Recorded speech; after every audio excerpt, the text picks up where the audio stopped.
ஜீ Tamil news நேயர்களுக்கு வணக்கம். இன்றைய டாக் நிகழ்ச்சியில் அதிமுக நிர்வாகிகள், அதாவது பணம் வசூலிப்பது தொடர்பாக அதிமுக தலைமை அலுவலகம் தற்பொழுது ஒரு கடும் எச்சரிக்கையானது விடுக்கப்பட்டிருக்கிறது.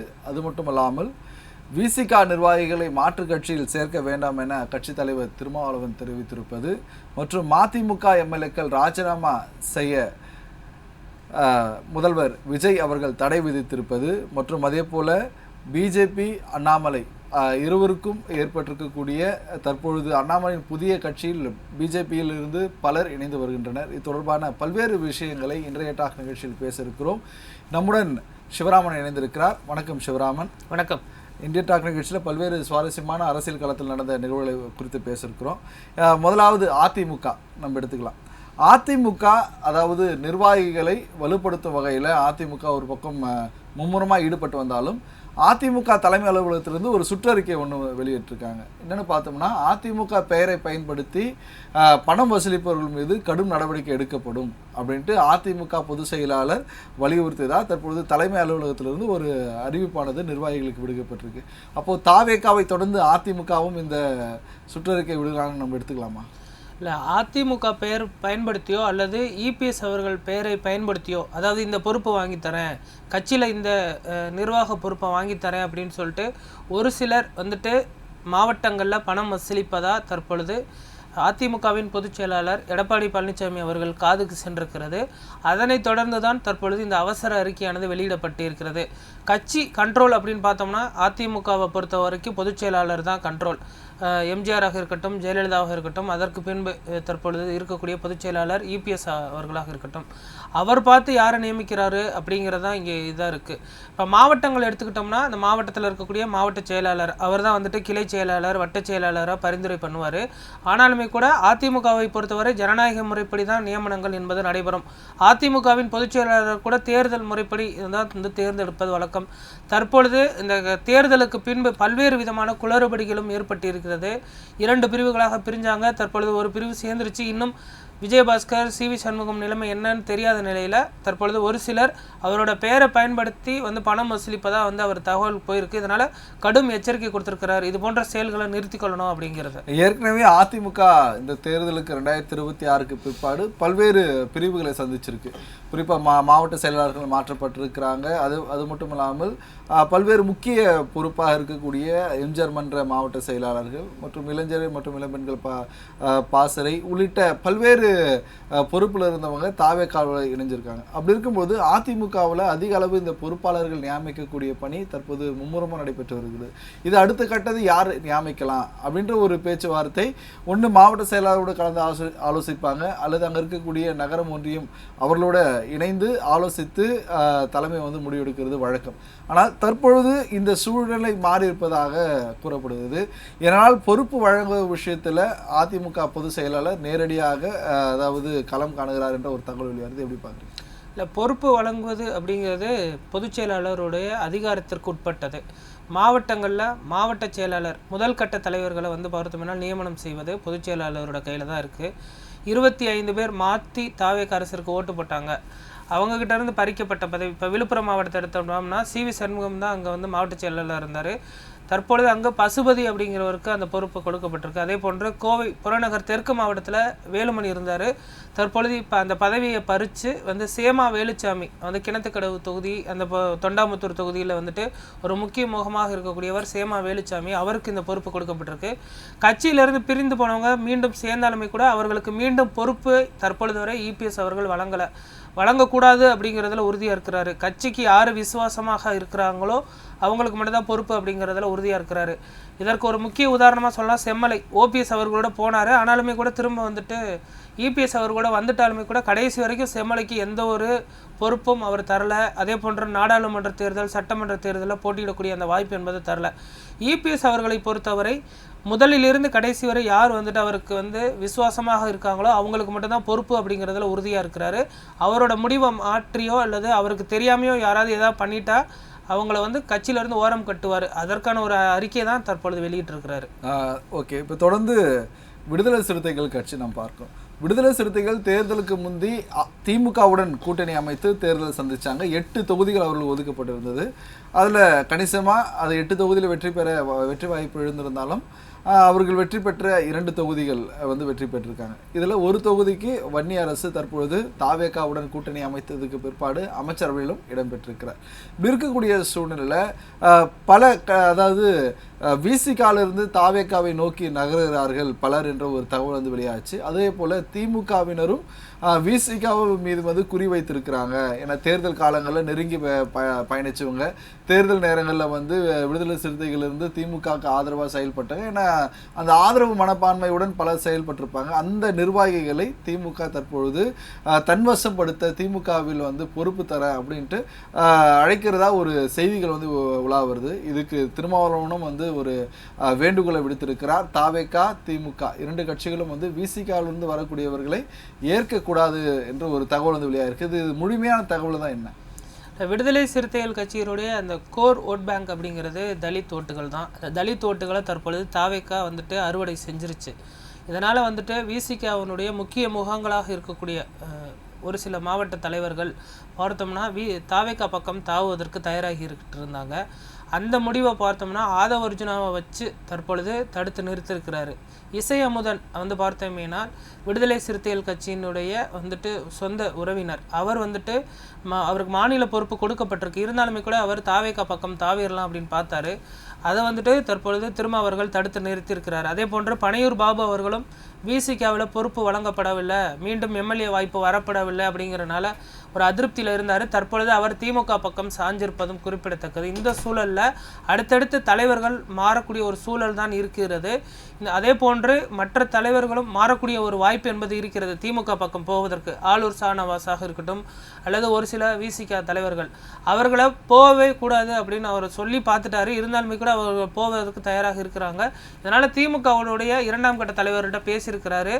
என்னோட அனுமதி இல்லாமல் நீங்கள் யாரும் கட்சியில் சேர்க்கக்கூடாதுன்னு. ஆனாலுமே கூட தற்பொழுது அவர்கள் தாவேகா கூட்டணியில் இணைந்திருக்கிறதுனால பனையூர் பாபா சேர்த்துக்கக்கூடிய அந்த முடிவை ஸ்டாலின் எடுத்துட்டாரு. இனிமேல் வரக்கூடிய தலைவர்களையும் கட்சியில் சேர்ப்பதற்கு மும்முரமாக ஈடுபட்டிருக்காங்க. அதே போன்று தான் மதிமுகவை பொறுத்தளவுக்கு மல்லை சத்யா அவரையும் சேர்த்துக்கொள்வதற்கு தற்பொழுது ஸ்டாலின் அவர்கள் இசைவு தெரிவித்துட்டாரு. இது போன்ற கூட்டணி கட்சிகள் பிரிஞ்சு போனவங்களை சேர்க்கிறதுக்கு ஸ்டாலின் அவர்கள் முடிவெடுத்திருப்பதா சொல்லுவாங்க. கண்டிப்பாக இப்போ திமுக பொறுத்தவரை அதாவது விசிகா இல்லை அல்லது மற்ற கட்சி இப்போ மதிமுக உள்ளிட்ட கட்சிகளிலிருந்து வரக்கூடிய நபர்களை சேர்க்குறாங்க. அதே மாதிரி அதிமுகவிலிருந்து வரக்கூடியவர்களுக்கு முக்கிய பொறுப்புகளும் வழங்கப்படும் அப்படின்ட்டு சொல்லியிருக்காங்க. ஆனால் ஓபிஎஸ் உள்ளிட்டவர்கள் சேர்க்கப்பட்டிருந்தும் இதுவரை அவர்களுக்கான பொறுப்புகள் வழங்கப்படலை.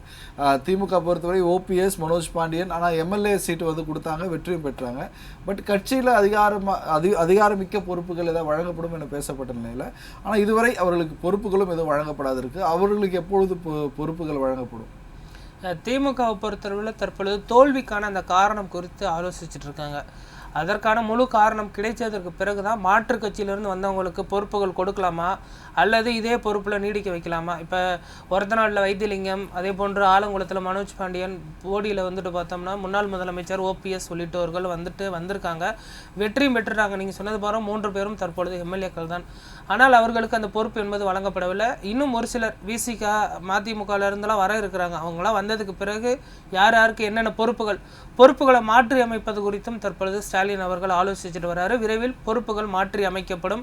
பொறுப்பு கிடைக்காதவர்களுக்கு நேற்றே நம்ம பேசியது போல மாவட்ட செயலாளர்கள் பொறுப்பு 72ங்கிறது 100 மாவட்ட செயலாளராக மாற இருக்கு.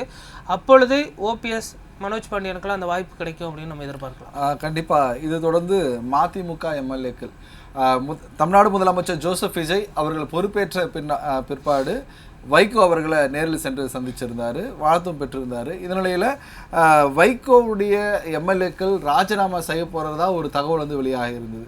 அப்போ மதிமுகவில் இருக்கக்கூடிய எம்எல்ஏக்களை ராஜினாமா செய்ய வேண்டாம் அப்படின்ட்டு முதல்வர் ஜோசப் விஜய் தெரிவித்ததாக ஒரு கருத்து சொல்கிறாங்க. அது ஒரு முழு விவரம், அதன் பின்னணி என்ன? மதிமுகவிலிருந்து 4 பேர் போட்டிட்டாங்க. அதில் 2 பேர் மட்டும் வெற்றி பெற்றிருக்காங்க. சீர்காழி தனித்தொகுதியில் உதயசூரியன் சின்னத்தில் போட்டியிட்டவர் தற்பொழுது எம்எல்ஏவாகி இருக்கிறாரு. துரை வைகோ அவர்களுக்கு ஒரு அதிருப்தி. தாவேகா அமைச்சரவையில் நம்ம பங்கெடுக்காமல் முடியாமல் போயிடுச்சு. இதற்கு முக்கிய காரணம் என்னன்னு பார்த்தோம்னா நம்ம உதயசூரியன் சின்னத்தில் போட்டிட்டது தான். ஒரு பம்பரம் சின்னமோ அல்லது தீப்பெட்டி சின்னத்திலேயோ போட்டிட்டு இருந்தால் நம்ம திமுக விட்டு விலகி ஏன்னா வந்திருக்கலாம். ஆரம்ப காலங்கள்ல இருந்தே அவங்க வந்து தனிச்சின்னத்தில் தான் போட்டியிடணும்னு வலியுறுத்தின பிறகும், ஏன்னா கடந்த முறை எம்பி தேர்தலையும் துரை வைகோவுக்கு தனிச்சின்னம் ஒதுக்கப்பட்டது. ஆனால் திமுகவினுடைய மூத்த நிர்வாகிகளால் அவர் புறக்கணிக்கப்பட்டார், மாவட்ட செயலாளர் புறக்கணிக்கப்பட்டார் என்ற ஒரு பேசுபொருளும் அவர் மேடையிலே அழுத காட்சிகளும் சமூக வலைத்தளங்களையும் தொலைக்காட்சியும் நம்மளால் பார்க்க முடியுது. அப்போது இந்த தனி சின்னத்தில் போட்டியிட வேண்டும் என்ற அந்த மனப்பான்மையிலிருந்து ஏன் அவர்கள் இந்த 2026 சட்டமன்ற தேர்தலில் திமுக உடைய உதயசூரியன் சின்னத்தில் போட்டியிட இசைவு தெரிவித்தாங்க? இல்லை, இதற்கு முக்கிய காரணமாக சொல்லப்பட்டது முதலில் வந்துட்டு 3 உதயசூரியன் சின்னம் ஒரு தனி சின்னத்தில் போட்டியிடுறதா இருந்துச்சு. அதற்கு பின்பு கூட்டணியோட நிர்பந்தத்தால் தான் நாங்கள் வந்துட்டு உதயசூரியன் சின்னத்தில் போட்டிடுறோம் அப்படின்னு சொல்லிட்டு அன்னைக்கு வைகோ சொல்லியிருந்தார். இப்பொழுது சொல்கிறாரு உதயசூரியன் சின்னத்தில் போட்டியிடுவதற்கு எங்களுக்கு வந்துட்டு விருப்பமே இல்லை, இருந்தாலுமே கூட திமுக வந்து எங்களை கட்டாயப்படுத்தியது அப்படின்னு சொல்லி இப்போ சொல்லியிருக்கிறாரு. அதாவது தேர்தலுக்கு முன்பு ஒரு கருத்தை முன்வைத்திருந்தார் வைகோ, தேர்தலுக்கு பின்பு மற்றொரு கருத்தை வைக்கிறாரு. ஆனாலுமே கூட இதற்கு பின்னணியும் பார்த்தோம்னா விசிக அமைச்சரவையில் இடம் பெற்றுச்சு, அதே போன்று ஐஎம்எலுக்கு இடம் கிடைச்சிருச்சு. மதிமுக தனிச்சின்னத்தில் போட்டிட்டு இருந்தால் தற்பொழுது தாவேக அமைச்சரவையில் ஒரு முக்கிய பதவியை வாங்கியிருக்கலாம் அப்படிங்கிறது மிகப்பெரிய ஒரு வருத்தம் துரை வைகோக்கு இருக்குது. இதற்காக தான் திருச்சி சென்ற பொழுது முதல்வர் அவர்களை துரை வைகோ சந்தித்து பேசியிருந்தார். அதே போன்று அவருடைய வீட்டிலையுமே சந்தித்து பேசியிருந்தார். நீங்கள் சொன்னீங்கன்னா நாங்கள் 2 எம்எல்ஏவும் ராஜினாமா பண்ணிவிட்டு இடைத்தேர்தலை சந்திக்க தயாராக இருக்கோம் அப்படின்ட்டு. ஆனால் விஜய் சொல்லிட்டாரு, ஏற்கனவே வந்துட்டு குதிரை பேரம் நடந்திருப்பதா ஒரு குற்றச்சாட்டு இருக்குது. அதே போன்று உதயசூரியன் சின்னத்தில் போட்டிட்டு உங்களை ராஜினாமா பண்ண வச்சா அது மிகப்பெரிய ஒரு விமர்சனத்துக்கு உள்ளாகும், அதனால் இப்போது எந்த முடிவை எடுக்க வேண்டாம் அப்படின்ட்டு இருக்காரு. ஆனாலுமே கூட வரக்கூடிய உள்ளாட்சி தேர்தலில் மதிமுக என்ன முடிவெடுக்க போகிறது? அதிருப்தி எம்எல்ஏக்களாவை தொடர போகிறாங்களா அல்லது உள்ளாட்சி தேர்தலில் தாவேகாவுக்கு ஆதரவு தரப்போகிறாங்களா அப்படிங்கிறத நம்ம பார்க்கணும். கண்டிப்பாக. மற்றொரு புறம் பாஜகவிலிருந்து, அதாவது முன்னாள் மாநில தலைவராக இருந்த அண்ணாமலை தற்பொழுது அந்த கட்சியிலிருந்து தன்னை விலக்கி கொண்டு வி ஆர் த லீடர் அப்படின்ட்டு ஒரு இயக்கத்தை துவங்கியிருக்கிறாரு, ஒரு அரசியல் இயக்கத்தை துவங்கியிருக்காரு. இதுவரை 15 லட்சத்துக்கு மேற்பட்ட உறுப்பினர்கள் அதை சேர்ந்திருக்காங்க. இருக்கக்கூடிய நாளில் தொடர்ந்து, அதாவது விஜய், அதாவது அண்ணாமலை, உதயநிதி என்ற மூவருடைய பேச்சுக்களானது தற்பொழுது சமூக வலைதளமாகட்டும் அரசியல் வட்டாரங்களாகட்டும் பேசப்பட்டு வருது. ஏன்னா அடுத்த கட்ட தலைவர்கள் இவர் மூணு பேர் தான் உருவாகுவாங்க. அதிமுக அல்லது திமுகன்றது போய் தற்பொழுது முதல்வர் விஜய் பிசஸ் அண்ணாமலை, உதயநிதியாக வந்து களம் மாற்றப்பட உள்ளது என தெரிவிச்சிருக்காங்க. இப்படி இருக்கும்பொழுது நயனா நாகேந்திரன் அவருடைய கருத்தை பதிவு பண்ணியிருக்காரு. அதாவது பிஜேபியிலிருந்து யாரும் வந்து போக மாட்டாங்க, அண்ணாமலை துவங்கியிருக்கக்கூடிய இயக்கத்திற்கு போக மாட்டாங்கன்னு சொன்னாலும், ஆனால் முக்கிய நிர்வாகிகள் பலர் பிஜேபி விட்டு விலகி அண்ணாமலையோடு இணைந்திருப்பதை நம்மளால் பார்க்க முடியுது. அப்போ வருங்காலங்களில் தமிழகத்தில் இருக்கக்கூடிய பிஜேபி 12% வாக்குகள் அந்த உயரத்தாடியே அண்ணாமலை ஒரு முக்கிய காரணமாக இருந்தார். அப்போது பிஜேபியில் இருக்கக்கூடிய முக்கிய பொறுப்பாளர்கள் அண்ணாமலை பக்கம் போவார்களானால் வருங்காலில் தமிழகத்தில் பிஜேபி மீண்டும் கால் ஊன்ற முடியுமா, அல்லது பிஜேபியோடைய நிலைப்பாடு எப்படி இருக்கும் தமிழகத்தை பொறுத்தவரை? இல்லை, பாஜக பொறுத்தவரை தற்பொழுது கரைந்து கொண்டே தான் வந்து கொண்டிருக்கிறது. இந்த சூழலில் அண்ணாமலை பக்கம் நிறைய தொண்டர்கள் நிர்வாகிகள் போக ஆரம்பிச்சிட்டாங்க. அதை தடுத்து நிறுத்த வேண்டிய பொறுப்பு பாஜகவினுடைய மாநில தலைவர் நயனார் நாகேந்திரனுக்கு இருக்குது. அதே போன்று இளைஞர்கள் அதிக அளவில் அண்ணாமலை அவர்களை நோக்கி வந்துக்கிட்டே இருக்கிறாங்க. 15 லட்சம் இளைஞர்கள் தற்பொழுது வரை சேர்ந்திருக்கக்கூடிய நிலையில் தற்பொழுது அவர் ஒரு முக்கியமான அறிவிப்பை வெளியிட்டிருக்கிறாரு. நிர்வாகிகள் தொண்டர்களை நேராக போய் சந்திங்க அப்படின்னு சொல்லியிருக்கிறாரு. ஆனால் தற்போதைய சூழலில் பாஜக ஒரு பேசுபொருளாகவோ அல்லது களத்திலேயோ இல்லை என்றுதான் சொல்ல வேண்டும். தற்போதைய சூழலை பொறுத்தவரை விஜய், அண்ணாமலை, உதயநிதி என்று களம் மும்முனை போட்டியாகத்தான் இருக்கிறது. இதில் பாஜக தங்களுடைய நிலைமையை எப்படி தக்க வைக்க போகிறது என்பதை, ஏன்னா தமிழிசை சவுந்தரராஜனும் அவங்க செய்தியாளர்கள் சந்திப்பும் பொழுது தெரிவிச்சிருந்தாங்க, பதவி ஆசைக்காகவோ யார் வேணாலும் கட்சியிலிருந்து பிரிந்து போனாலும் பாஜகவில் இருக்கக்கூடிய தாமரையில் இருக்கக்கூடிய ஒரு எதிரில கூட வந்து பிடுங்க முடியாது அப்படின்ட்டு அவங்க செய்தியாளர் சந்திப்பில் தற்பொழுது புதிதாய் கட்சி துவங்க இருக்கக்கூடிய இயக்கத்தை துவங்கி இருக்கக்கூடிய அண்ணாமலை மீது ஒரு குற்றச்சாட்டை வந்து வைத்து அவங்க பேசியிருந்ததை நம்மளால் பார்க்க முடியுது. இப்படி இருக்கும்போது தற்பொழுது நயனா நாகேந்திரன் நிர்வாகிகள், பாஜக நிர்வாகிகள் ஒவ்வொருவரும் சென்று நிர்வாகிகள் நேரில் சந்திக்கணும், பொறுப்பாளர் நேரில் சந்திக்கணும்ட்டு அவர் ஒரு சுற்றறிக்கையை வந்து வெளியிட்டிருப்பது, இது எந்த அளவுக்கு பாஜகவுடைய நிர்வாகிகளை பாஜக பக்கம் அதை வைத்துக்கொள்ள இது ஒரு சேலஞ்சிங்கான ஒரு இதுவாக இருக்குது. பாஜகவை ஒரு கட்சியாக அவர்கள் தங்களை நிலைநிறுத்திக்கணும் அப்படிங்கிறதுல நயினாராக இருக்கட்டும், தமிழிசை, வானதி சீனிவாசன், பேராசிரியர் ராம சீனிவாசன் உள்ளிட்டவர்கள்லாம் வந்து தொடர்ந்து போராடிட்டே வர்றாங்க. எப்படியாவது, ஏன்னா பாஜக வந்துட்டு ஒரு தேசிய கட்சி, பல மாநிலங்கள்லையும் தற்பொழுது ஆட்சி பண்ணிட்டு வராங்க. ஆனால் டவுன் சவுத்தில் பார்த்தீங்கன்னா அவங்களால எதுவுமே பண்ண முடியல. கர்நாடகாவாக இருக்கட்டும், கேரளா, தமிழ்நாடு, தெலுங்கானாவில் என்னதான் கூட்டணி ஆட்சியாக இருந்தாலும் தனித்த ஒரு ஆட்சி பிடிக்க முடியல.